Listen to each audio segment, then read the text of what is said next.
Ini kita akan berbicara tentang wanita yang mulia, wanita terbaik yang pernah berada di sisi Rasulullah sallallahu alaihi wasallam. Beliau adalah ummuna, ibunda kita, Sayyidah Khadijah binti Khuwailid At-Tahira radhiyallahu taala anha. Beliau adalah ibunda kita, ibunda orang-orang yang beriman, Ummul Mukminin, istrinya Rasulullah sallallahu alaihi wasallam, yaitu Sayyidah Khadijah binti Khuwailid radhiyallahu anha. Jadi materi kita tentang istri Nabi yang mulia, Sayyidah Khadijah.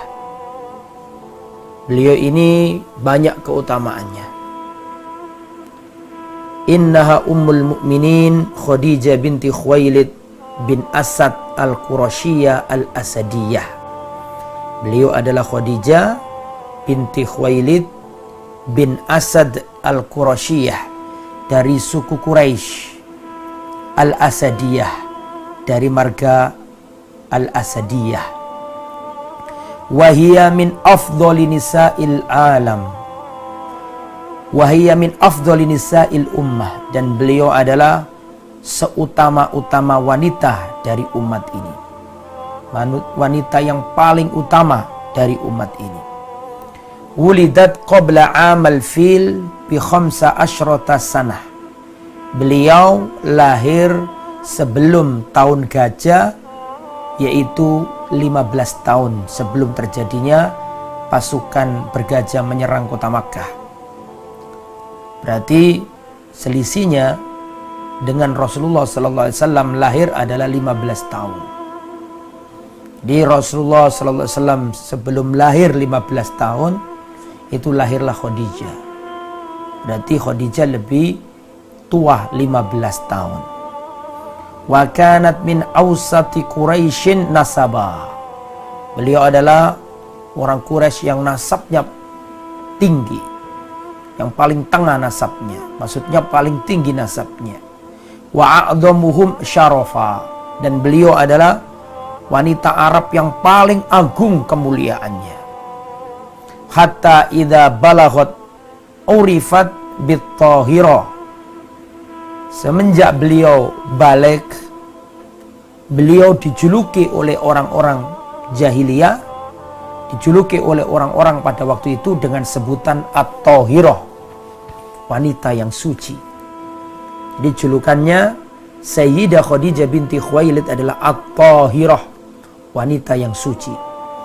Mengapa beliau dijuluki At-Tahirah, wanita yang suci? Litarkiha ma kanat taf'aluhu nisa'ul jahiliyah. Beliau diberi julukan At-Tahirah, wanita yang suci, karena pada waktu itu beliau meninggalkan adat-adat jahiliyah yang biasanya dikerjakan oleh wanita-wanita kafir pada waktu itu. Dan di antara adat-adat jahiliyah yang dilakukan oleh wanita-wanita pada zaman itu adalah tabarruj.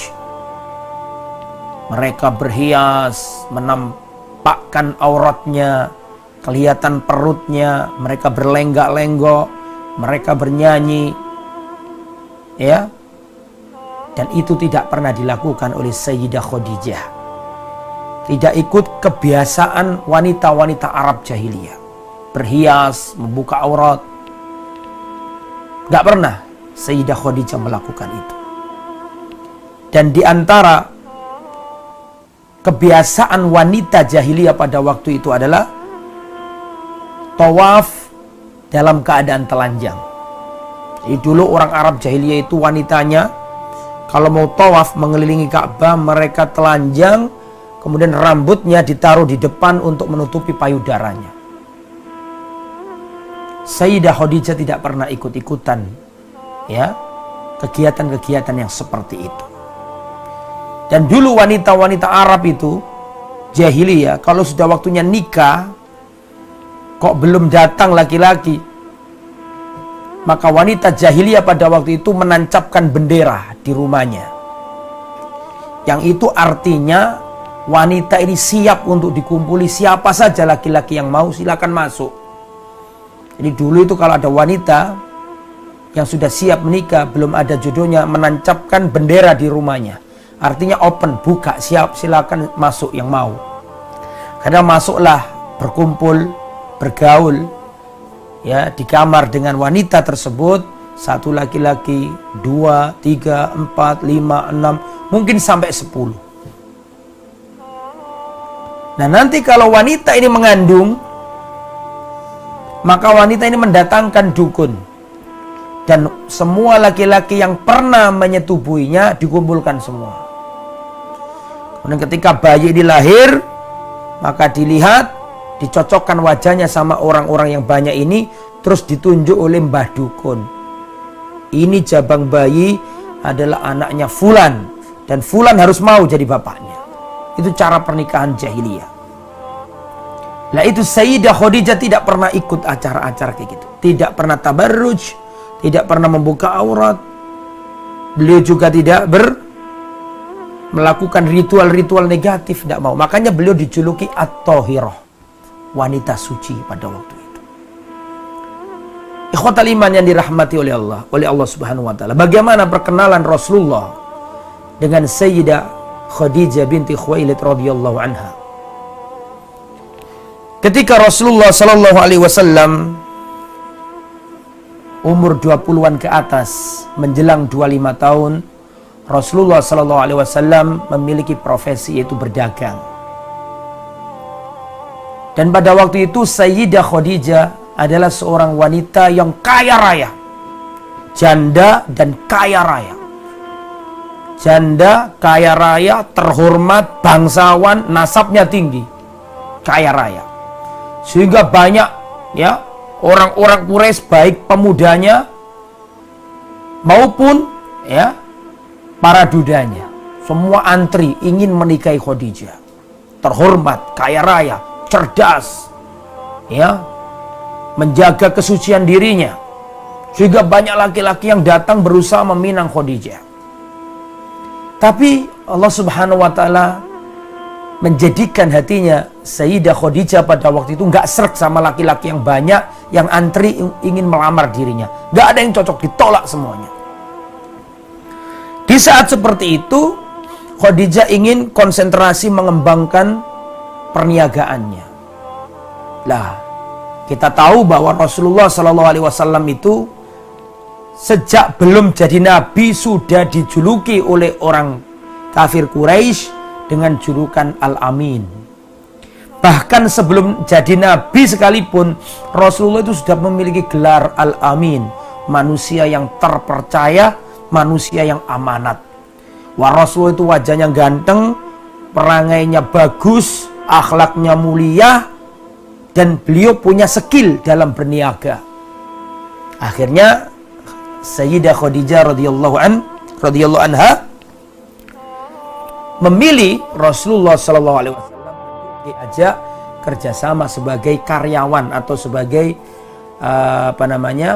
orang yang diupah oleh Sayyidah Khadijah radhiyallahu anha untuk berdagang, membawa hartanya Khadijah digunakan untuk berdagang ke negeri Syam.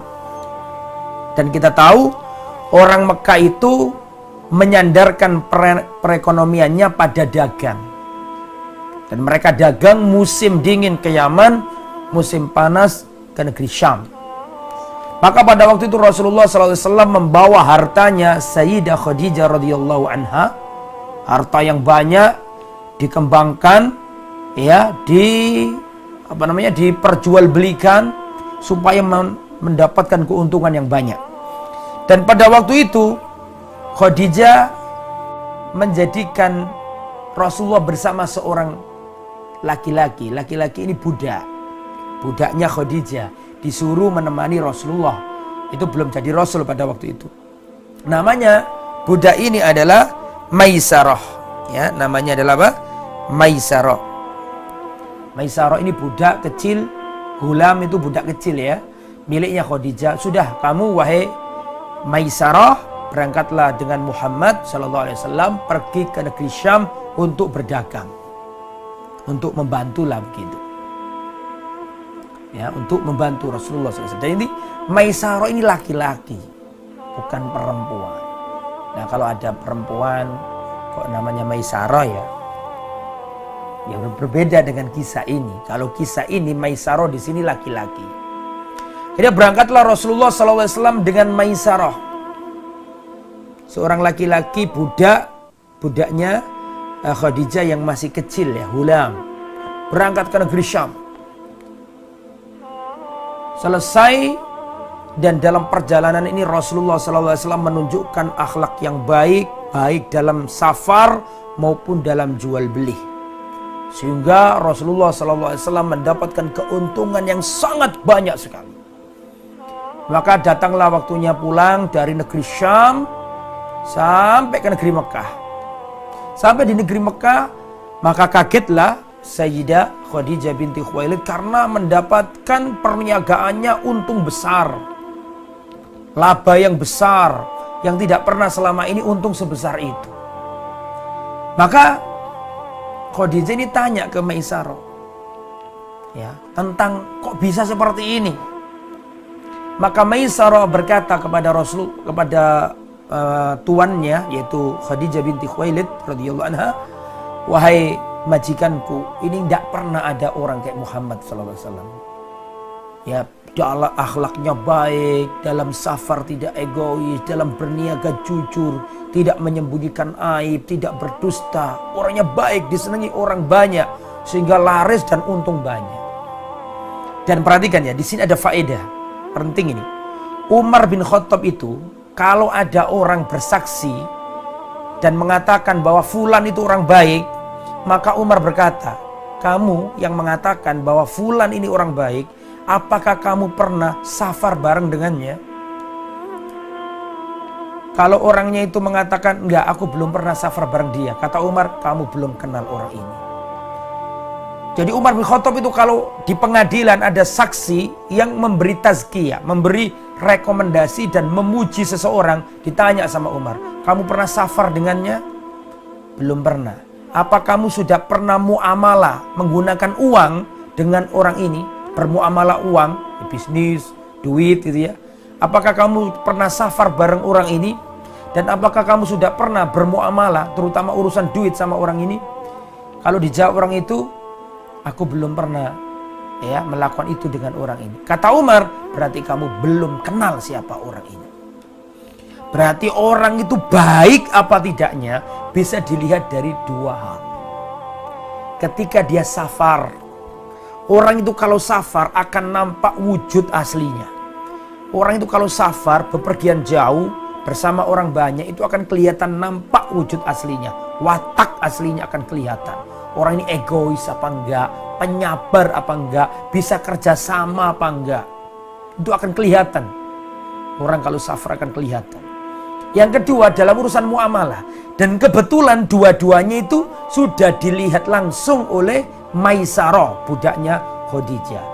Jadi benar-benar ketika safar melihat akhlak yang baik, tidak egois, akhlak yang mulia, bisa kerjasama. Dan ketika urusan duit muamalah, Rasulullah juga orangnya tidak berkhianat, orangnya jujur. Sehingga dua kategori ini sudah masuk bahwa Rasulullah adalah orang yang baik. Maka disampaikan semuanya oleh Maisarah kepada Khadijah. Akhirnya tertambatlah nama Muhammad sallallahu alaihi wasallam ada di hatinya Khadijah. Khadijah jatuh cinta sama Rasulullah sallallahu alaihi wasallam. Tapi bagaimana caranya menyampaikannya itu loh, gimana? Apa yang dilakukan Khadijah? Khadijah ini ya pengen nikah dan melihat Rasulullah itu kesengsem. Ya, orangnya baik, ya pintar dagang, akhlaknya luar biasa, nasabnya tinggi, orangnya ganteng. Wah, luar biasa, sempurna Rasulullah ini. Karena khuluquhul Quran. Rasulullah itu adalah Quran yang berjalan. Semua perilaku Nabi itu Al-Quran. Akhlaknya Nabi itu Al-Quran. Makanya jatuh hati Khadijah kepada Rasulullah SAW. Akhirnya apa yang dilakukan? Maka Khadijah gimana caranya? Curhat sama teman akrabnya. Namanya Nafisah binti Munabbih ya, di sini kalau nggak salah ya. Binti Munabbih. Ya, Nafisah namanya. Maka Nafisah mengatakan, kalau begitu ya sudah, biarkan aku yang pergi ke Muhammad menyampaikan hal ini kepada Muhammad sallallahu alaihi wasallam. Ini dalil kemuliaannya Khadijah. Ada rasa malu pada dirinya. Padahal kan janda loh, dia bukan perawan. Kalau perawan wajar. Kalau janda itu biasanya nggak pakai malu, langsung datang. Itu janda soalnya. Lah, ini menunjukkan bagaimana kesucian Khadijah. Dia nggak langsung datangi Muhammad SAW. Ya Muhammad, mau nggak kamu nikah sama aku? Pertama karena dia janda, bukan perawan. Kalau perawan malu-malu. Ini beliau janda. Dua, beliau ini posisinya bisa dikatakan atasan. Kalau mau bisa aja tuh. Dan mengatakan ke Nabi, Muhammad kamu mau ya nikah sama saya? Bisa. Tapi itu tidak dilakukan oleh Khadijah. Dia menjaga hatinya dan menjaga kemuliaannya. Maka dia melalui perantara. Perantaranya namanya Nafisa. Jadi Nafisa datang ke Nabi. Ketika Rasulullah SAW ditawari oleh Khadijah melalui Nafisa tadi itu, maka Rasulullah SAW langsung radhiya bidzalik. Langsung setuju Rasulullah, gak pakai mikir. Naam gitu ya. Setuju Rasulullah SAW. Nah, setelah setuju, Rasulullah SAW datang ke paman beliau. Paman-pamannya Abu Thalib, Abu Lahab. Abu Lahab masih cinta Nabi. Waktu itu Nabi belum jadi Rasul. Kemudian paman-paman yang lain didatangi sama Rasulullah SAW. Pamannya setuju semua. Maka pamannya Rasulullah datang ke keluarganya Khadijah melamar. Dilamar. Akhirnya terjadilah akad pernikahan. Ya, pada waktu itu kurang lebih 2 bulan setelah kembali dari negeri Syam. Terjadilah pernikahan antara Rasulullah SAW dan Khadijah, ya, dihadiri oleh Bani Hashim dan pemimpin-pemimpin suku Mudhar datang semuanya. Dan pada waktu itu umurnya Khadijah 40 tahun. 40 tahun itu Hijriah ya, bukan Masehi. Berarti kalau dikonversi ke Masehi berarti nggak sampai 40 tahun. Umurnya Rasulullah 63 itu Hijriah, bukan Qamariyah. Kalau bukan Syamsiyah, bukan Masehi. Kalau dimasehikan umurnya Nabi nggak sampai 63, nggak sampai. Karena itu hitungan kalender Hijriah. Maksudnya kalender Qamariyah maksud saya. Oke ya. Dan umurnya Nabi pada waktu itu 25. Ya. Dan Rasulullah SAW memberikan mahar ya 20 unta muda kepada Sayyidah Khadijah radhiyallahu anha. Ikhwatal iman, wa kanat yauma idzin afdal nisa'i qaumiha nasaban wa tharwatan wa aqla. Dan pada waktu itu Sayyidah Khadijah adalah wanita yang paling utama di Makkah. Wanita yang paling utama di Quraisy. Ya, nasabnya, kekayaannya, kecerdasannya. Wahia awwalu imra'atin tazawwajha Rasulullah, dan beliau adalah wanita pertama yang dinikahi Rasulullah sallallahu alaihi wasallam. Lam yatazawwaj 'alaiha ghairaha hatta matat, dan Rasulullah tidak menikah dengan wanita manapun ya sampai wafatnya Sayyidah Ibunda Khadijah binti Khuwailid. Rasulullah tidak berpoligami selama Khadijah masih hidup. Wa kullu awal, dari pernikahan ini Rasulullah memperoleh anak. Dari pernikahan ini Rasulullah memperoleh anak banyak. Ada 6 putranya Rasulullah dari Khadijah. Yang pertama adalah Al-Qasim. Makanya Rasulullah dijuluki Abul Qasim. Kunyahnya Rasulullah adalah Abul Qasim, ayahnya Qasim. Kemudian Zainab. Kemudian Ruqayyah. Kemudian Ummul Kulsum. Kemudian Fatimah, kemudian Abdullah. 6 putra-putrinya Rasulullah dari Khadijah binti Khuwailid. Wa mata banuhu kulluhum fi sighorihim. Semua putranya Nabi wafat ketika masih kecil, belum balik. Adapun seluruh putri-putrinya Nabi hidup sampai masuk Islam, menjumpai masa Islam. Menjumpai masa Islam. Ikhwatal iman yang dirahmati oleh Allah. Siapa Khadijah binti Khuwailid? Al-Imam Az-Zahabi rahimahullah mensifati tentang Sayyidah Khadijah. Qala Az-Zahabi rahimahullah, kanat Khadijatu aqilatan jalilatan dayyanatan mutadayyinatan masunatan karimatan min ahlil jannah.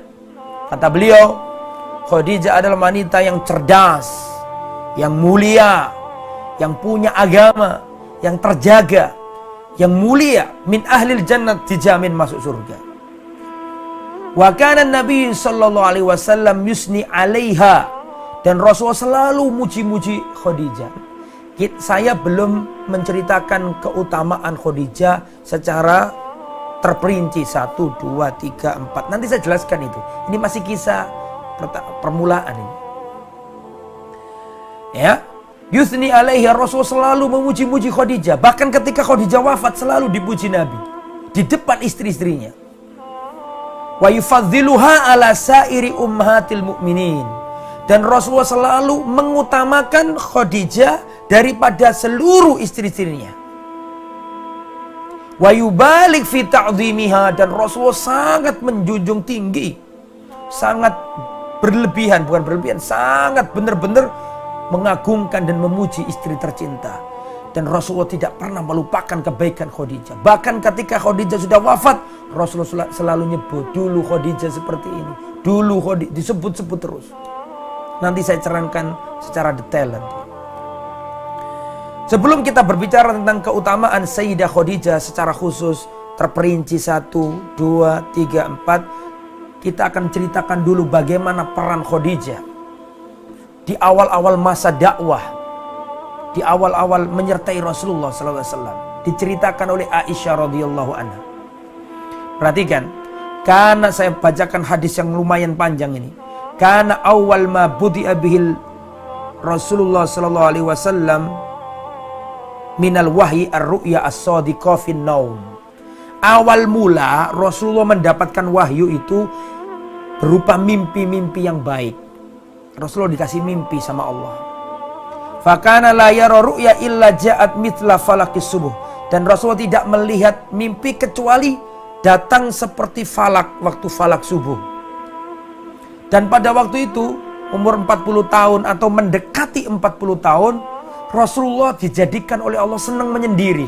Hubbiba ilaihil khala. Rasulullah senang menyendiri. Dan biasanya Rasulullah SAW menyendiri di Gua Hira. Ya. Untuk apa? Untuk beribadah di sana. Ya, beberapa hari. Ya. Wa huwa ta'abbud al-layali ulatil adad qabla an yarja' ila ahli. Fayatazawwadu lidzalika. Thumma yarja' ila Khadijah. Jadi Rasulullah SAW itu dipersiapkan bekalnya oleh Khadijah. Coba bayangkan.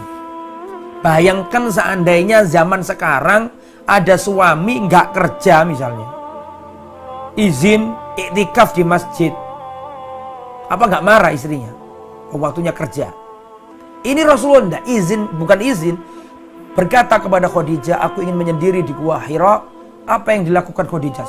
Baik, perhatikan bagaimana baiknya Khadijah ini.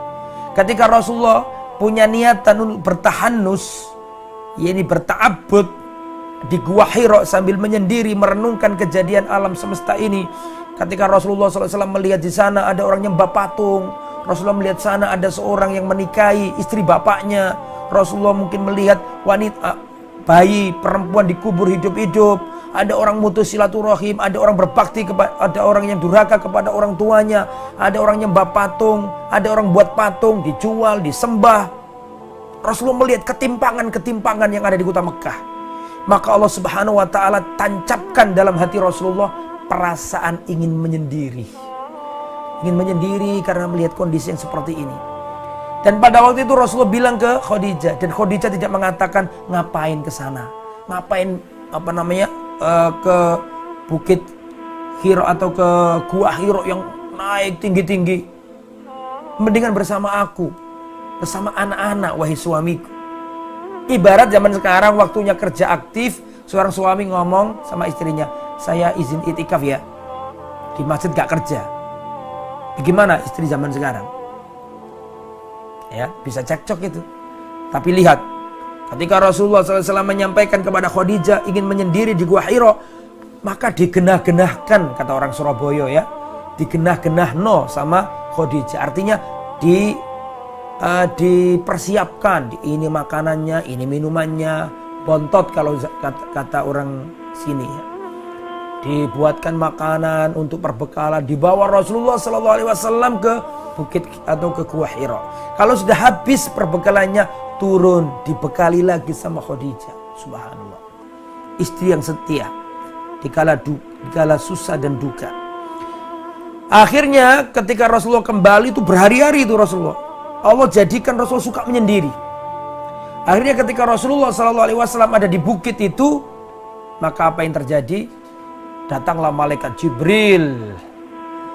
Ya, kaget Rasulullah SAW, dan kemudian Jibril mengatakan, "Iqra, bacalah."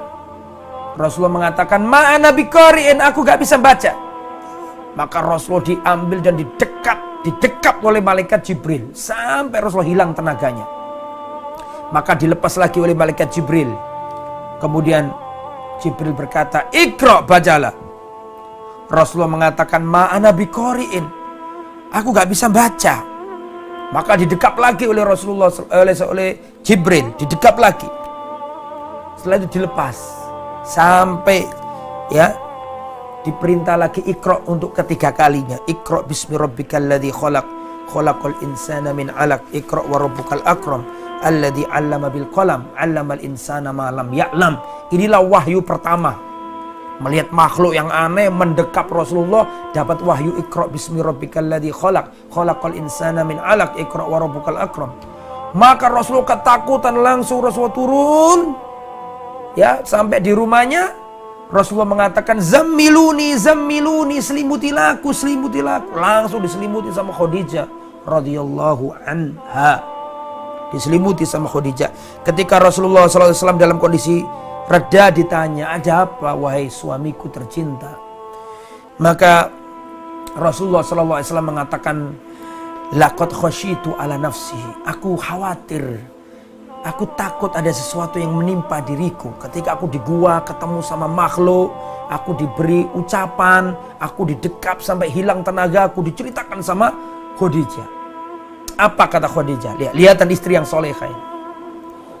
Khadijah mengatakan, "Wallahi ma yuhzikallah abada." Demi Allah wahai suamiku, Allah tidak akan pernah menghinakan dirimu. Innaka latasilur rahima, kau adalah orang yang selalu nyambung tali rahim. Wa tahmilul kal, kau selalu membantu orang-orang yang kesusahan. Wa taksibul maktum, membantu orang yang kurang. Kau menolong orang yang kesulitan, menolong orang yang didolimi. Wa takrid dhaif, dan kamu selalu menjamu tamu. Wa tu'inu ala nawaibil haq, kamu membantu orang yang didolimi, membantu orang yang dalam keadaan hak. Fantolaqat bi, bahkan dalam riwayat, perhatikan, dalam riwayat Sayyidah Khadijah mengatakan, "La takhaf, jangan kau takut wahai suamiku, arju antakuna nabiyya hadhil ummah." Aku berharap engkau menjadi nabinya umat ini. Aku berharap engkau menjadi nabinya umat ini. Fantolaqat bi, maka Rasulullah diajak oleh Khadijah kemana? Rasulullah diajak Khadijah ke seorang laki-laki yang paham Injil, bisa bahasa Hebrew, bisa bahasa Ibrani. Namanya Waraqah bin Naufal bin Asad bin Abdul Uzza ibnu Ammi Khadijah, sepupunya Khadijah. So, perhatikan ya, ini menunjukkan kecerdasannya Khadijah. Ketika Rasulullah menemui makhluk yang aneh, mendapatkan wahyu dari langit, Iqra sampai selesai, Rasulullah ketakutan. Maka pertama yang dilakukan oleh Khadijah adalah menenangkan Nabi, tidak menanyai. Terus diselimuti, ditunggu sampai tenang. Setelah tenang ditanyai, ada apa? Dijawab begini, begini, begini. Setelah itu apa? Ngasih motivasi. Subhanallah. Jangan takut wahai suamiku, Allah tidak akan menghinakanmu. Kamu menolong orang yang susah, kamu selalu nyambung silaturahim, kamu menolong orang-orang yang membutuhkan, kamu menolong orang yang dizalimi, kamu muliakan tamu, kamu nyambung tali rahim. Gak mungkin Allah menghinakan dirimu. Kamu pasti ditolong oleh Allah. Jangan takut. Dan aku berharap kamu adalah nabinya umat ini. Tidak cukup di sini. Apa yang dilakukan oleh Khadijah? Cari solusi. Subhanallah ya. menenangkan suami, ngasih motivasi kepada suami, dan ngasih jalan keluar. Sulit cari wanita kayak gini. Sulit. Maka cari solusi. Apa solusinya? Perhatikan. Solusinya pada waktu itu Khadijah tidak membawa Rasulullah ke dukun. Karena pada waktu itu kaum jahiliyah, kalau ada kayak gitu-gitu itu biasanya dibawa ke dukun, dibawa ke kahin. Dan pada waktu itu Khadijah tidak membawa Rasulullah ke kahin, dukun, enggak. Tapi dibawa ke orang yang paham, ahli kitab. Menunjukkan kecerdasannya Khadijah. Dibawa ke orang yang paham Alkitab, yaitu Waraqah bin Naufal. Dan Waraqah bin Naufal ini paham tulisan Ibrani. Dia paham Taurat, paham Injil.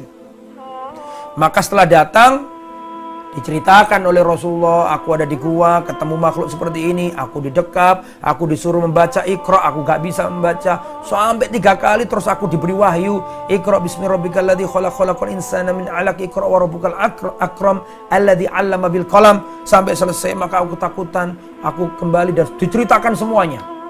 Apa kata Waraqah bin Naufal? Waraqah bin Naufal mengatakan, hadan namus alladzi nazzalahu Allah ala Musa.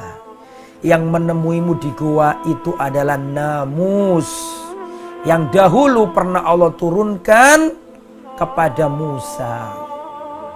Namus itu siapa? Namus adalah malaikat Jibril dalam bahasa Taurat. Ya laitani fiha jada'a laitani akunu hayyan idh yukhrijuka qaumuka. Setelah mendengarkan cerita itu, maka Waraqah mengatakan, sesungguhnya yang datang kepadamu itu adalah malaikat Jibril. Seandainya aku nanti masih hidup ketika umatmu mengusir dirimu. Maka Rasulullah kaget. Ya, awa mukhrijiyahum, apakah mereka akan mengusir aku? Rasulullah kaget. Selama ini Rasulullah dicintai orang Quraisy. Selama ini Rasulullah itu dicintai, semua memanggil Rasulullah Al-Amin. Semua orang cinta Nabi.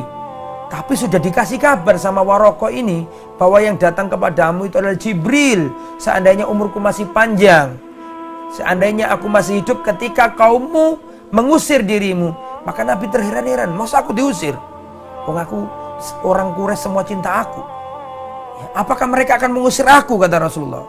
Maka dijawab sama Jibril alaihissalam, tidaklah seseorang membawa seperti apa yang kamu bawa ini, kecuali pasti akan disakiti. Seandainya aku menjumpai harimu, niscaya aku akan menolongmu dengan pertolongan yang sangat dahsyat. Seandainya waktu itu nanti terjadi, aku masih hidup, aku akan membelamu. Tapi tidak selang berapa waktu, wafatlah Waraqah bin Naufal. Ikhwatal iman, hadis tadi itu menunjukkan kembali ke materi tentang Khadijah, tentang satu kesetiaan. Bagaimana istrinya seorang dai itu harus mencontoh ibunda Khadijah. Kesetiaan. Suaminya berangkat ke gua, dipersiapkan bekalnya, ditata-tatain yang rapi sama Khadijah. Setia. Yang nomor 2, segera menyambut perintah Nabi. Tidak bantah Nabi. Padahal nasabnya tinggi, kaya raya. Biasanya kalau perempuan gajinya lebih gede daripada suami, suaminya diinjek-injek, suaminya diinjak. Berbeda dengan Khadijah. Dia memuliakan Rasulullah SAW. Kemudian Khadijah ini memiliki jiwa seorang yang motivator, selalu motivasi. Wanita solihah dan muslihah, wanita soleh dan mensolehkan orang lain, itu Khadijah. Selalu menyertai dakwah, memberi harapan, memberi solusi. Itulah seorang istri, harus mencontoh Sayyidah Khadijah. Nah, sekarang ikhwatal iman, sekarang dalam materi yang inti. Tadi semuanya juga inti, tapi ini paling penting juga. Sekarang yang akan kita pelajari adalah Fadlu Khadijah binti Khuwailid Ummul Mukminin radhiyallahu anha. Apa saja keutamaan Khadijah? Kalau tadi kan cerita secara umum gitu ya.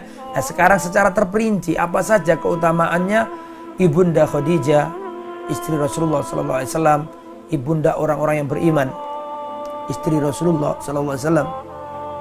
Apa saja keutamaan Khadijah? Yang pertama, beliau adalah wanita yang dapat salam dari Allah Subhanahu wa ta'ala. Gimana dapat salam dari Allah? Assalamualaikum, keselamatan bagimu, tapi yang ngomong Allah.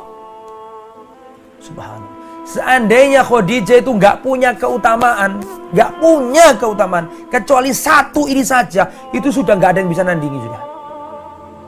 Keutamaan pertama, Khadijah ini wanita yang dapat salam dari Allah. Assalamualaikum, keselamatan bagimu wahai Khadijah, dari Allah. Dan Khadijah ini, itu yang pertama, dapat salam dari Allah. Yang kedua, Khadijah ini wanita dapat salam dari malaikat Jibril. Dan yang nomor tiga, Khadijah ini dijamin surga. 1, 2, 3 yang saya sebutkan tadi, hadisnya jadi satu. Jadi saya ulangi keutamaannya Khadijah. Yang pertama, dapat salam dari Allah. Dapat salam dari malaikat Jibril. Malaikat Jibril itu adalah Rasul Malaika, pimpinannya para malaikat. Datang membawa wahyu.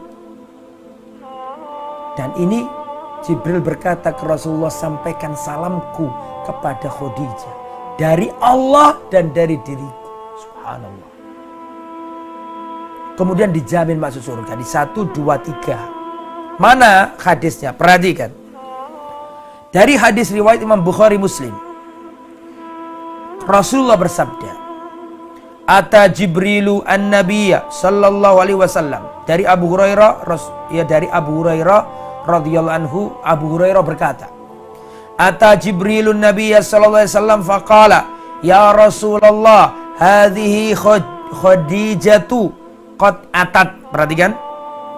Datang malaikat Jibril kepada Rasulullah, kemudian malaikat Jibril berkata, ya Rasulullah, hadhihi Khadijatu qad atat. Ini Khadijah datang. So, Rasulullah dikasih kabar Jibril kalau Khadijah datang. Hadhihi Khadijatu qad atat. Ya Rasulullah, sesungguhnya Khadijah telah tiba. Wa ma'aha ina'un fihi idamun au ta'amun. Ya Rasulullah, Khadijah datang, dia membawa bejana, wadah, dan membawa lauk, dan membawa makanan dan minuman. Perhatikan, fa idza hiya atatska faqra 'alaiha salam min rabbiha wa minni. Ya Rasulullah, jika Khadijah datang dan tiba, tolong sampaikan salam. Faqra 'alaiha, ucapkan salam kepadanya, min rabbiha, dari Tuhannya, Allah Subhanahu wa ta'ala. Subhanallah. Khadijah binti Khuwailid mendapatkan salam dari Allah. Subhanallah. Adakah keutamaan melebihi keutamaan ini? Seandainya Khadijah nggak punya keutamaan sama sekali kecuali satu saja, dapat salam dari Allah. Assalamu alaiki ya Khadijah, keselamatan bagimu Khadijah. Allah yang ngomong. Ya Rasulullah, kalau sudah tiba Khadijah, sampaikan salam dari Tuhannya, yaitu Allah. Wa minni, dan sampaikan salam dariku. Siapa? Malaikat Jibril. Dapat salam dari malaikat Jibril. Wa basyirha bi baitin fil jannah, dan kabarkan kepada Khadijah, wahai Rasulullah, bahwa dia mendapatkan istana di surga. Min qasobin, dari mutiara, emas, perak. La sohoba fihi, tidak ada kegaduhan di dalamnya. Tidak ada kegaduhan, kecekcokan di dalamnya. Mengapa? Mengapa? Dalam riwayat dikatakan bahwa sohob ini ikhtilatus sot, omongan yang meninggi, omongan yang banyak celotehan gitu loh, omongan yang rame. Wahai Muhammad sallallahu alaihi wasallam, jika datang Khadijah, sampaikan kepadanya, Allah mengucapkan salam kepadanya, dan juga malaikat Jibril mengucapkan salam kepadanya dan sampaikan bahwa Khadijah mendapatkan rumah di surga yang terbuat dari perhiasan emas, perak, mutiara. Kemudian la sohoba fihi, tidak ada kegaduhan di dalamnya. Wala nasoba, dan tidak ada kepayahan, kecapean di dalamnya. Perhatikan, mengapa dikatakan Khadijah mendapatkan rumah dari emas dan perak, dari mutiara, yang tidak ada kegaduhan di dalamnya. Kenapa kok ada kata-kata tidak ada kegaduhan? Karena Khadijah selama menjadi istrinya Rasulullah tidak pernah membuat gaduh Rasulullah. Karena Khadijah ketika menjadi istri Rasulullah tidak pernah mengangkat suaranya di hadapan Rasulullah SAW. Maka diberi istana yang tidak ada kegaduhan. Kenapa? Karena waktu di dunia dia nggak pernah mengangkat suara ke Rasulullah.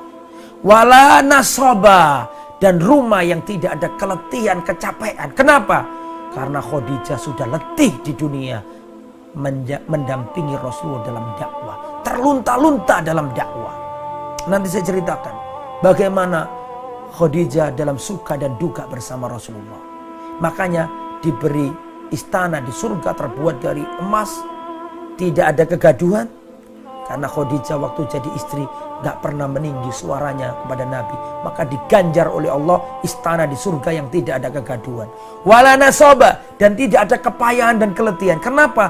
Karena keletihan dan kepayahan sudah dilakukan oleh Khadijah waktu ada di dunia. Hartanya untuk dakwah, jiwanya untuk dakwah, semua pikirannya dicurahkan untuk menemani Rasulullah dalam jalan dakwah. Itulah Khadijah. Maka diganti oleh Allah. Itu ya, jadi keutamaan yang pertama mendapatkan salam dari Allah, yang kedua mendapatkan salam dari Jibril, yang ketiga dijamin masuk surga, diberi istana yang di dalamnya tidak ada kepayahan, keletihan dan kegaduhan. 3. Yang nomor 4, keutamaan Khadijah yang nomor 4 adalah annaha khairu nisa'il alam atau khairu nisa'il ummah. Khadijah adalah wanita terbaik. Rasulullah sallallahu alaihi wasallam pernah berkata, diriwayatkan dari Abdullah bin Ja'far, aku mendengar Ali bin Abi Thalib berkata, Ali bin Abi Thalib radhiyallahu anhu pernah berkata, sami'tu Rasulullah sallallahu alaihi wasallam yaqul, aku pernah mendengar Rasulullah sallallahu alaihi wasallam bersabda, khairu nisa'iha, yani khairu nisa'il ummah atau khairu nisa'il jannah Maryam ibnatu Imran. Sebaik-baik wanita adalah Maryam binti Imran. Wa khairu nisa'iha, dan sebaik-baik wanitanya juga adalah Khadijah. Rasulullah tidak pernah berkata khairu nisa'id dunya atau khairu nisa'il jannah Aisyah, tidak pernah. Tapi kalau Khadijah, Rasulullah ngomong khairu nisa'iha Khadijah. Sebaik-baik wanita surga atau dunia adalah Khadijah. Itu menunjukkan keutamaan luar biasa. Setempel Nabi wanita terbaik. Itu yang nomor 3. Ya, wanita yang terbaik, setara dengan Maryam atau Bunda Maria. Ya, Maria binti Imran, ibundanya Yesus, ibundanya Nabi Isa alaihissalam. Setara dengan itu, digabungkan Nabi, Maria dan Khadijah. Itu menunjukkan kemuliaan. Nomor 4, nomor 5 ya. Ya nomor 5 sih. Keutamaan nomor 5. Khadijah ini kebaikannya selalu dikenang dan disebut-sebut Nabi meskipun sudah wafat. Kebaikannya selalu dikenang-kenang Nabi, disebut-sebut Nabi di depan istri-istrinya yang masih hidup. Kerabatnya Khadijah diperhatikan Rasulullah. Dan Rasulullah mengatakan Khadijah tidak tergantikan oleh wanita manapun. Hal ini semua membuat Aisyah cemburu kepada Khadijah. Saya ulangi ya, nomor 5 panjang loh nomor 5 ini. Nanti hadisnya saya baca. Poinnya nomor 5, keutamaan Khadijah adalah, nomor 5 ini agak panjang. Kebaikannya Khadijah selalu dikenang Nabi dan diingat-ingat Nabi, disebut-sebut Nabi di depan istri-istrinya yang lain yang masih hidup. Dan kerabat-kerabatnya Khadijah diperhatikan sama Rasulullah sallallahu alaihi wasallam. Seseorang jika mencintai seseorang, maka dia akan mencintai siapa yang dicintai oleh orang yang ia cintai. Karena Rasulullah mencintai Khadijah, maka Rasulullah pun mencintai siapapun yang dicintai Khadijah. Makanya ketika Khadijah wafat terus diingat-ingat, dikenang-kenang. Dan kerabat-kerabatnya Khadijah, teman-temannya Khadijah selalu diperhatikan Rasulullah. Karena orang itu kalau mencintai seseorang, maka dia akan belajar mencintai siapa saja yang dicintai oleh orang yang ia cintai. Dan Rasulullah berstatement, tidak ada wanita yang mampu menggantikan Khadijah. Dan Rasulullah tidak mencabut statement itu. Tidak ada yang mampu menggantikan posisi Khadijah di sisi Rasulullah. Hal itu semuanya membuat Aisyah cemburu, yang tidak pernah Aisyah cemburu kepada wanita manapun melebihi Khadijah. Padahal saingannya sudah wafat itu. Tapi Aisyah cemburu. Kalau Aisyah cemburu misalnya sama Ummu Salamah wajar, masih hidup. Itu pun gak cemburu. Yang paling dicemburui Aisyah adalah Khadijah, padahal sudah wafat. Nah, sekarang kita baca hadisnya. Perhatikan. Wa min hubbin Nabi sallallahu alaihi wasallam li Khadijah wa wafaihi laha ma rawahul Bukhari wa Muslim. Dan yang menunjukkan bagaimana cintanya Nabi kepada Khadijah dan bagaimana setianya Nabi kepada Khadijah, riwayat Bukhari Muslim ini. Perhatikan. Aisyah pernah berkata, "Mahirtu ala ahadin min nisa'in Nabi, mahirtu ala Khadijah wa ma ra'aituha." Kata Aisyah, tidak pernah aku cemburu terhadap seorang pun dari wanita-wanitanya Rasulullah. Tidak pernah aku cemburu atas seorang pun dari istri-istri Nabi melebihi kecemburuanku kepada Khadijah. Walakin kana Nabi sallallahu alaihi wasallam yukthiru dzikraha. Rasulullah selalu nyebut-nyebut Khadijah. Ini dulu Khadijah seperti ini, dulu Khadijah seperti ini, dulu Khadijah seperti ini. Yang ngomong ini siapa? Aisyah. Padahal wanita yang paling dicintai Nabi itu Aisyah. Setelah wafatnya Khadijah, Aisyah berkata, "Kana Rasulullah sallallahu alaihi wasallam yukthiru dzikraha." Rasul selalu nyebut-nyebut kebaikan Khadijah.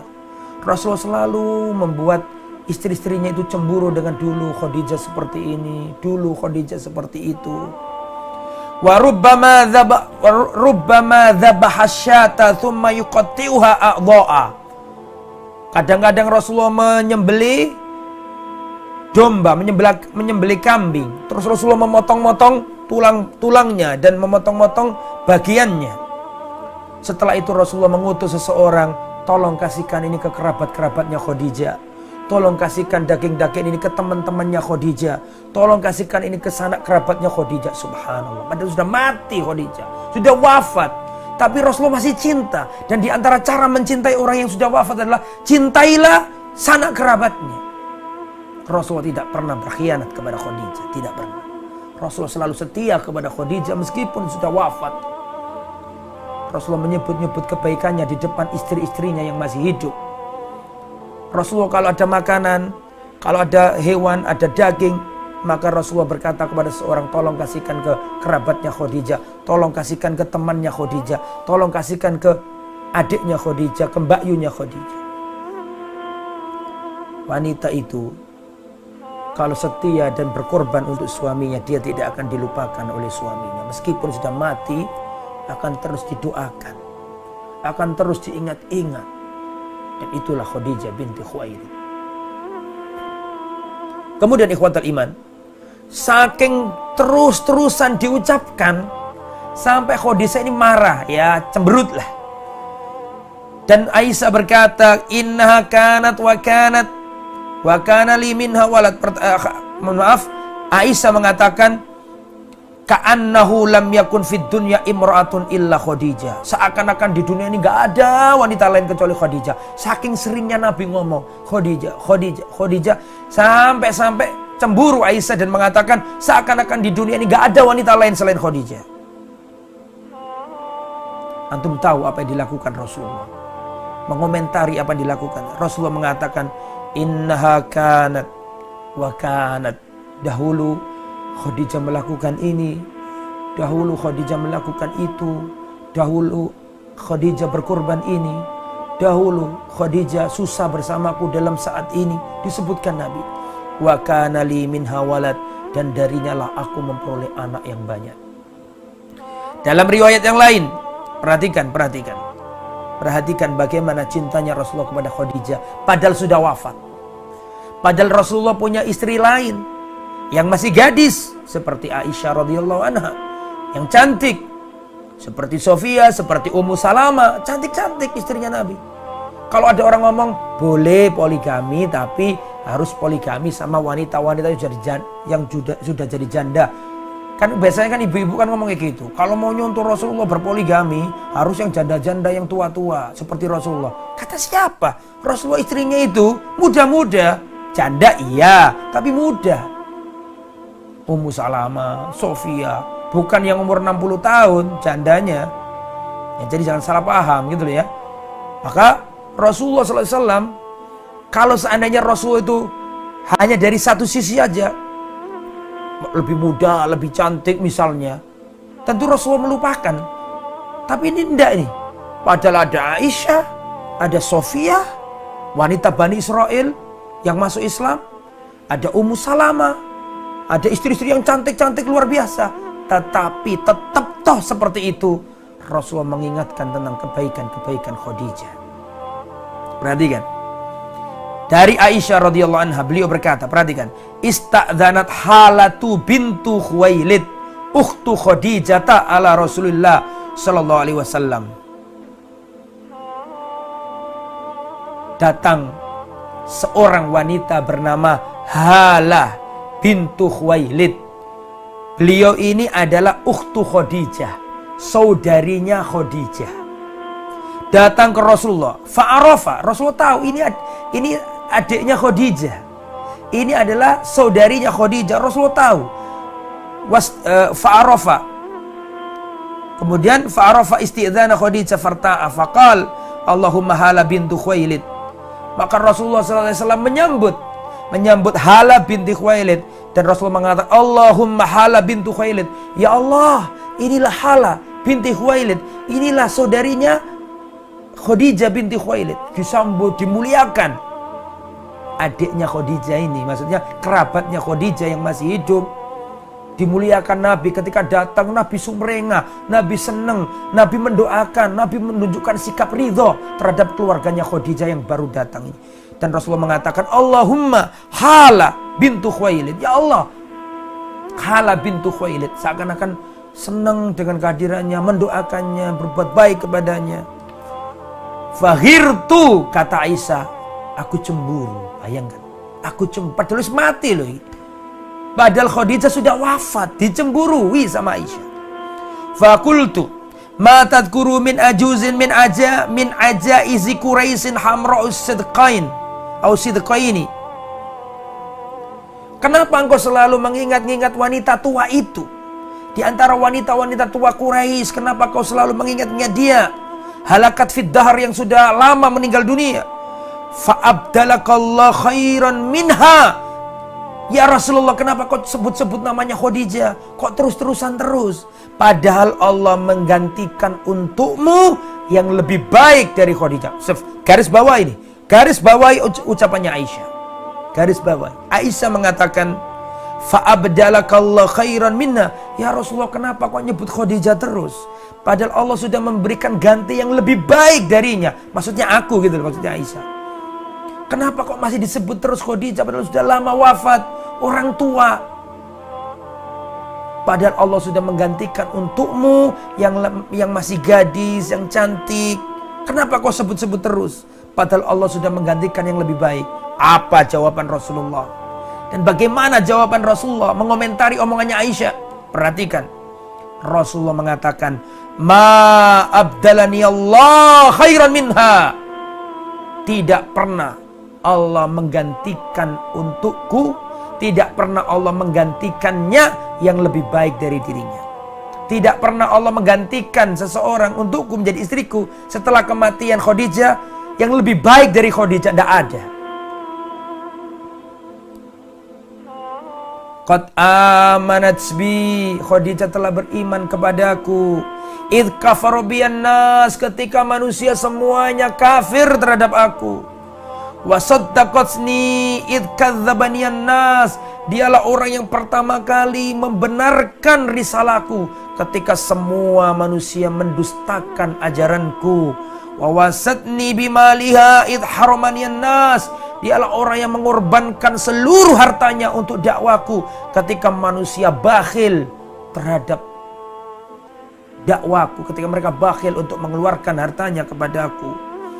Wa razaqani Allah waladaha id haramaniya auladun nisa, dan kata Rasulullah SAW, dan Allah telah memberiku rezeki berupa anak-anak darinya yang tidak aku jumpai, yang tidak aku dapatkan dari wanita-wanita lain selain Khadijah. Subhanallah, diingat-ingat terus sama Rasulullah. Ya Rasulullah, kok disebut terus sih nama Khadijah? Kan sudah wafat lama, orang tua itu sudah wafat, kok diingat-ingat terus? Allah sudah menggantikan untukmu yang lebih baik dari Khadijah. Kata Rasulullah, tidak pernah Allah menggantikan untukku yang lebih baik daripada Khadijah. Dialah wanita yang pertama beriman ketika manusia semuanya mengkafiri aku. Dialah orang yang pertama kali membenarkan risalahku ketika semua manusia mendustakannya. Dialah orang yang berkorban dengan seluruh hartanya di jalanku ketika seluruh manusia bakhil terhadap perjuanganku. Dan darinya aku memperoleh anak yang tidak aku jumpai dari wanita-wanita yang lain. Khadijah binti Khuwailid radhiyallahu anha. Kemudian ikhwatal iman, sekarang keutamaan yang nomor berapa ini? Nomor 6 ya, yang terakhir. Setelah itu silakan kalau ada pertanyaan. Khadijah selalu menyertai Rasulullah SAW dalam suka dan duka. Anaknya orang kaya, terpelajar, bangsawan, kaya raya, terhormat, punya nasab tinggi, tapi tidak pernah satu langkah pun menyelisih Rasulullah SAW. Beliau termasuk orang yang ikut terlockdown di Syi'ib Abi Thalib. Beliau juga diboikot, hidup di lembah, diboikot sama penduduk Mekah. Tidak ada makanan, diajak ngomong gak ada yang mau menerima omongan, ngucap salam gak ada yang jawab, mau beli gak ada yang mau juali, mau jual gak ada yang beli. Benar-benar diboikot, sehingga Rasulullah dan kerabatnya dan Khadijah radhiyallahu anha ada di lembah terasing, di lockdown, gak bisa kemana-mana, gak bisa ada makanan di situ. Dalam riwayat sampai Rasulullah dan para kerabatnya itu makan dedaunan, karena gak ada yang dimakan. Dan itu Khadijah itu ada di situ, ikut di situ, padahal dia orang terhormat, bangsawan, punya banyak keluarga, tapi dia rela bersama Rasulullah diboikot di lembah itu bersama Rasulullah Sallallahu Alaihi Wasallam. Makanya ketika Rasulullah Sallallahu Alaihi Wasallam umur 50 tahun, wafat ibunda Khadijah binti Khuwailid, maka Rasulullah sedih luar biasa. Ketika Khadijah wafat, Rasulullah sedih luar biasa. Dialah sandaran Rasulullah Sallallahu Alaihi Wasallam setelah bersandar kepada Allah Subhanahu wa taala. Khadijah adalah seorang ibu yang baik bagi anak-anak Rasulullah. Khadijah adalah istri yang baik bagi Rasulullah SAW. Dia berkorban nyawanya, hartanya, seluruhnya dicurahkan untuk kekasih tercintanya Rasulullah SAW. Ikhwatul iman, Khadijah radhiyallahu anhu wafat, wa kanat wafatuha ba'da bi'tsatin Nabi alaihi salam bi asyri sinin. Beliau wafat setelah masa kenabian 10 tahun. Ketika Rasulullah 10 tahun diangkat jadi nabi, umur 40 tahun sampai 50 tahun beliau wafat pada bulan Ramadan. pada bulan Ramadan, yaitu hari ke-8. Sebagian mengatakan 8 Ramadan, sebagian ada mengatakan 7 Ramadan. Ya. Fa'aqamat ma'ahu khamsan wa ishrina sana. Khadijah bersama Rasulullah, mendampingi Rasulullah selama 25 tahun. Ya. Wa yudhkar bisyar amul huzn, dan pada hari atau pada tahun wafatnya Khadijah, para ahli tarikh menyebutnya sebagai tahun kesedihan. Wafatnya Khadijah binti Khuwailid disebut oleh para ulama amul huzn, yaitu tahun kesedihan. Ikhwatal iman rahimani wa rahimakumullah.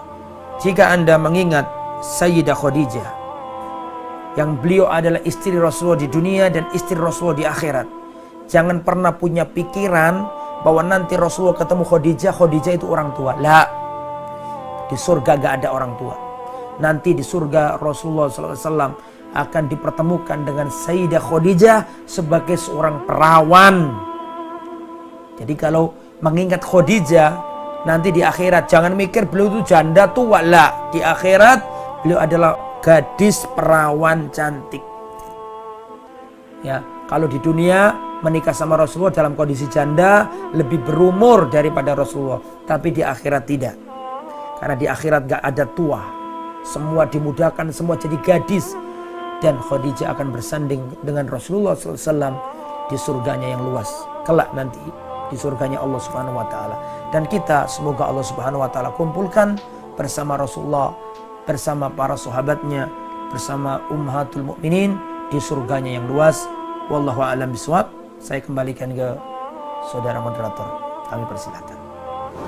Alhamdulillahirrabbilalamin. Kita ucapkan jazakumullah khairan kepada Ustadz Fadlan Famsa LCMHI Hafizullah Ta'ala atas materi yang telah disampaikan. Tiba di sesi kedua ini, yakni sesi tanya jawab. Bagi antum yang memiliki pertanyaan, antum dapat mengirimkan melalui pesan singkat ke nomor 0873 kali 04 kali 846, atau bagi antum yang ingin berinteraksi secara langsung bersama kami di studio, bisa langsung menghubungi nomor 031 3710 210. Oke Ustadz, di sini akan saya bacakan terkait pertanyaan melalui pesan singkat dari hamba Allah. Bagaimana hukumnya orang yang mengawini perempuan yang sudah hamil, yang sedang hamil? Apakah sah perkawinannya, dan bagaimana status istri dan anak perempuannya bisa jadi mahram pada bapak suaminya? Khilaf para ulama ya, masalah boleh apa tidak menikahi wanita dalam kondisi hamil. Ini pertanyaannya ini, apakah yang menikahi itu yang berzina dengannya ataukah laki-laki lain? Tidak ada keterangan. Jika itu, memang ini ada khilaf panjang di antara para ulama ya. Ustadz Mubarak Ba Mu'alim tesisnya masalah ini. Jadi saya berharap saudaraku yang bertanya, nanti kalau Ustadz Mubarak Ba Mu'alim ngisi, tolong ditanyakan, karena beliau punya tesis. Tesis itu penelitian ilmiah S2 dengan judul ya, anak hasil zina. Hukum anak hasil zina. Apakah boleh dinisbatkan ke bapaknya? Otomatis di situ ada pembahasan boleh nggak menikahi ibunya yang dalam kondisi mengandung, dan banyak itu rentetan hukumnya ya. Dan yang saya pernah baca dari beliau merojihkan apa yang dirojihkan oleh Imam Syafi'i. Imam Syafi'i merojihkan boleh, dan anaknya boleh dinisbatkan ke bapaknya selama bapaknya itulah yang dulu menghamili ibunya. Itu ya, wallahu a'lam. Saya sarankan lebih baiknya silakan ditanyakan ke Ustadzuna Mubarak Ba Mu'alim, karena beliau paham betul insya Allah dalam masalah ini, karena beliau punya tesis yang sudah dikaji ilmiah dan sudah diuji oleh para pakar, dan insya Allah beliau lebih memberi jawaban yang sempurna. Wallahu a'lam. Kita ucapkan jazakumullah khairan, dan semoga jawaban tersebut dapat memberikan manfaat kepada kita. Kita beralih ke pertanyaan melalui layanan WA Ustadz. Bismillahirrahmanirrahim. Assalamualaikum warahmatullahi wabarakatuh. Ustadz, saya mau bertanya, bila kita sebagai wanita berharap bisa memiliki sifat dan adab yang baik dari Ibunda Khadijah yang merelakan segala harta dan jiwanya kepada Rasulullah, tentunya beliau begitu karena mendapatkan perilaku yang sama dari Rasulullah. Namun bagaimana bila kita juga berharap suami kita bisa meneladani Rasulullah agar kita bisa juga memiliki kerelaan seperti Khadijah? Mohon nasihatnya Ustadz. Barakallahu fikum. Yang panjenengan sampaikan betul adanya. Kenapa Khadijah baik seperti itu? Karena Rasulullah adalah suami yang baik. Kita jangan berharap menjadi seorang, kita jangan berharap istri kita menjadi istri yang baik kalau kita tidak menjadi orang baik. Dan sebaliknya jangan berharap suami kita menjadi suami yang baik kalau kita tidak menjadi istri yang baik. Ibda binafsik, mulailah dari dirimu. Jika suami memperlakukan wanita dengan hormat, memuliakan wanita, menyayangi wanita, menempatkan pada tempatnya, maka insya Allah akan memperbaiki istrinya. Makanya di antara doa kita kan Allahumma aslih li zaujati. Ya Allah, perbaikilah. Allahumma aslih nafsi. Ya Allah, perbaikilah diriku. Dan dengan perbaikan diriku itu perbaikilah istriku ya Allah. Makanya sebelum kita minta kepada Allah untuk memperbaiki istri kita minta kepada Allah untuk memperbaiki diri kita. Bagi seorang istri, sebelum Anda berharap agar Allah memperbaiki suami Anda, berdoalah kepada Allah agar Allah memperbaiki diri Anda. Yang mana dengan kebaikan Anda itulah Allah akan memperbaiki suami Anda. Begitulah rumah tangga. Take and give. Harus seperti itu. Kalau pincang salah satunya akan pincang nanti. Jadi memang harus dua-duanya. Harus dua-duanya. Orang baik akan ditemukan orang yang baik. Kalau ingin punya istri seperti Khadijah, ya jadilah orang seperti Rasulullah. Ya, dan seterusnya. Jadi harus timbal balik, saling menghargai, saling mencintai, dan dimulai. Sudah, jangan banyak nuntut lah. Kalau seorang istri, saya ingin jadi Khadijah, mulailah dengan yang baik, kasih motivasi kepada suami, tutur katanya dijaga, senangkan suami. Insya Allah dari kelemah lembutan itu suami akan tersentuh dan akan menjadi lebih baik. Sebaliknya, seorang suami ingin memiliki seorang istri yang baik, sudah jangan banyak nuntut kepada istrimu, jangan. Mulailah dari dirimu. Mulailah dengan ngasih perhatian yang lebih, sayangilah dia, kasih nafkah yang cukup. Dengan sendirinya, insya Allah istri akan mengimbangi suami untuk menjadi lebih baik. Jadi memang itulah rumah tangga, harus berusaha berlomba-lomba untuk menjadi yang terbaik. Wallahu a'lam bishawab. Alhamdulillahirrahmanirrahim. Kita akan mencoba mengangkat telepon yang masuk, Ustadz. Assalamualaikum. Waalaikumsalam warahmatullahi wabarakatuh. Matur nuwun barakallahu sudah dibukakan pintunya oleh Ustadz Ayub, Ustadz Ika Aziz dan Ustadz Ahmad. Ya, Ibu. Matur nuwun barakallahu. Yang terhormat Bapak Ustadz Fadal Fahamsyah, Hafizahullah gitu ya. Ya, Ibu. Mau tanya ini Ustadz di luar tema Ustaz. Tetapi tetap saja saya dengan Rasulullah. Saya ingin bicara sedikit tentang orang yang mau nyolong itu Ustaz, mau ngangkat jasanya Rasulullah nyusewu dari makam beliau, mau tolong itu gimana Ustaz? Mau pencerahannya. Sebenarnya siapa yang mau nyolong itu? Matur banuwun mau masalah-salah asal barakatuh barakofikum. Afika barakallah. Waalaikumsalam warahmatullahi wabarakatuh. Baik Ustaz, di sini ada yang bertanya Ustaz, Ibu Umahat yang mau menanyakan mengenai Afan Ustaz, ini di luar tema. Bagaimana pendapat Ustaz terkait orang yang ingin mengambil atau mencuri jasad Rasulullah Ustaz? Hukumnya haram ya. Jadi jawabannya gitu, haram. Untuk apa dicuri? Melukai mayat biasa aja itu dosa. Padahal ini mayatnya Rasulullah SAW. Kurang adab dengan Rasulullah. Jadi jawabannya singkat. Bagaimana pendapat Anda tentang orang ingin mencuri jasad Rasulullah? Jawabannya haram min kabairidz dzunub, termasuk dosa besar, karena itu tidak beradab kepada Rasulullah SAW. Itu jelas ya. Jadi haram, tidak boleh. Ya Allah. Alhamdulillah, semoga jawaban tersebut dapat memberikan manfaat kepada kita. Dan ini adalah pertanyaan terakhir yang bisa kita ajukan pada pagi hari ini, Ustadz. Bismillahirrahmanirrahim. Afan, Ustadz ingin bertanya, apakah perempuan melamar laki-laki termasuk sunnah? Karena Ibunda Khadijah melamar Rasulullah. Jazakallah khairan, Ustadz.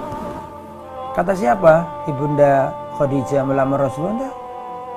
Saya tadi nggak nyampaikan gitu. Yang melamar Rasulullah melamar Khadijah. Jadi begini, di zaman jahiliyah itu ada model-model pernikahan. Tadi sudah saya ceritakan kan. Di antaranya yang tadi itu saya ulangi panjang ya. Tapi pernikahan model Rasulullah sama Aisyah, ini pernikahan yang terjadi di zaman jahiliyah yang ditetapkan dalam Islam. Jadi saya ulangi, bukan Khadijah melamar Rasulullah. Enggak. Saya tadi nggak ngomong gitu. Yang melamar tetap Rasulullah Sallallahu Alaihi Wasallam. Ya, saya ulangi ya, biar tidak salah paham. Jadi tadi itu Khadijah menyampaikan unek-uneknya kepada siapa tadi? Nafisa. Nafisa menyampaikan ke Rasulullah. Sebatas itu aja. Dan Rasulullah setuju. Langkah selanjutnya Rasulullah datang ke paman-pamannya. Dan Rasulullah bersama paman-pamannya datang ke keluarganya Khadijah. Untuk apa? Meminang. Untuk melamar. Ya, jadi jawabannya yang melamar adalah Rasulullah. Ya, Sallallahu Alaihi Wasallam. Saya baca di sini ya. Mana tadi? Nah, ini nih. Fakallama Rasulullah a'mamahu. Rasulullah menyampaikan ini ke paman-pamannya. Fadhahabu, maka paman-paman Nabi ya ila ammi Khadijah, maka paman-paman Rasulullah pergi ke pamannya Khadijah karena bapaknya Khadijah sudah wafat. Fadhahabu ila ammi Khadijah, maka para paman-pamannya Nabi, Abu Thalib, Abu Lahab, Abbas, ya mungkin Hamzah dan yang lain masih banyak. Pamannya Nabi kan pada waktu itu masih banyak. Ya, nanti Nabi ketika umur 40 tahun, pamannya yang tersisa cuma 4. Abu Thalib, Abu Lahab, Abbas sama Hamzah. 2 mati kafir, 2 masuk Islam. Abu Thalib, Abu Lahab mati kafir, Abbas, Hamzah masuk Islam. Tapi ini kan Rasulullah umurnya 25, masih kemungkinan banyak paman-paman yang lain belum wafat. Maka paman-pamannya Nabi datang ke keluarganya Khadijah. Untuk apa? Ya, khotobuha, untuk melamar Khadijah. Jadi jawabannya yang melamar siapa? Yang melamar adalah Rasulullah. Tetapi perhatikan, masih belum selesai ini ya. Tetapi boleh seorang wanita menawarkan dirinya, itu boleh. Ya, boleh. Ada seorang wanita di zaman Rasulullah datang ke Rasulullah. Ya Rasulullah, aku serahkan diriku kepadamu. Maksudnya nikahilah aku ya Rasul. Maka Rasulullah melihat wanita ini dari ujung rambut sampai ke bawah. Maksudnya itu dari atas ke bawah dilihat sama Nabi. Tapi Nabi kurang tertarik. Itu sah, boleh. Boleh untuk menolak, boleh. Itu kan pilihan. Boleh lanjut, boleh tidak. Tapi Rasulullah kurang berkenan. Akhirnya ada seorang sahabat Nabi. Ya Rasulullah, nikahkan aku sama wanita ini. Ya sudah, nikahilah. Kamu punya apa? Maharnya apa? Saya nggak punya apa-apa ya Rasulullah, kecuali sarung ini. Sarung kalau dipakai kamu, istrimu nggak pakai. Kalau dipakai istrimu, kamu nggak pakai. Gimana? Ya sudah, kalau gitu kamu cari cincin, meskipun terbuat dari apa? Dari besi. Nyari-nyari nggak ketemu, nggak punya juga. Ini bodoh nekat ini ya. Ini kata Rasulullah Sallallahu Alaihi Wasallam, apa kamu punya bacaan Quran? Iya ya Rasulullah, sudah ajarilah ini istrimu ini, kamu nikah dengan Al-Quran tadi. Ya, tapi situ tadi Rasulullah nggak mengingkari. Rasulullah nggak mengatakan, kamu ini wanita nggak punya malu, masa nawar-nawarkan. Nah, Rasulullah nggak ngomong gitu kok. Rasulullah dalam artian setuju dengan apa yang diperbuat, cuma memang nggak cocok gitu loh. Tapi Rasulullah nggak mengingkari. Jadi wanita boleh datang ke orang yang dianggap baik selama tidak menimbulkan fitnah, ya, Seperti Khadijah tadi itu loh, melalui perantara yang baik. Boleh menawarkan diri ke orang baik itu boleh, selama nggak ada fitnah. Dan termasuk sunnahnya para sahabat dulu, sunnahnya salaf adalah tidak merasa itu aib menawarkan putrinya ke laki-laki. Penting itu, ya penting. Umar bin Khattab menawarkan putrinya Hafsah kepada Abu Bakar. Umar ya menawarkan putrinya kepada Utsman. Rasulullah menawarkan putrinya ke siapa? Ke Utsman bin Affan. Itu bukan aib. Jadi yang jadi bapak-bapak, yang jadi emak-emak, kalau putrinya sudah waktunya menikah, bukan aib untuk menawarkan ya putrinya kepada seorang laki-laki yang soleh, laki-laki yang tepat. Itu bukan aib, tidak apa-apa. Itu dilakukan oleh para sahabat Muhammad SAW, termasuk juga menawari diri.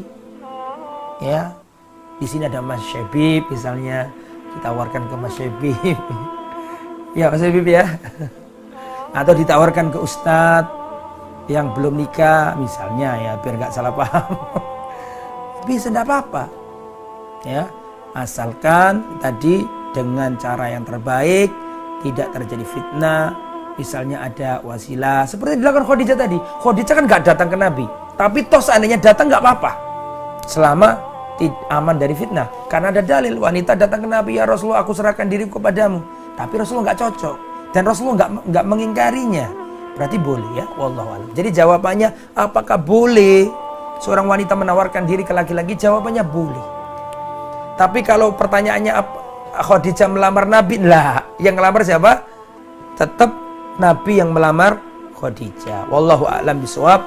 Sampai di sini mudah-mudahan bermanfaat. Subhanakallahumma bihamdika asyhadu an la ilaha illa anta astaghfiruka wa atubu ilaik. Assalamualaikum warahmatullahi wabarakatuh.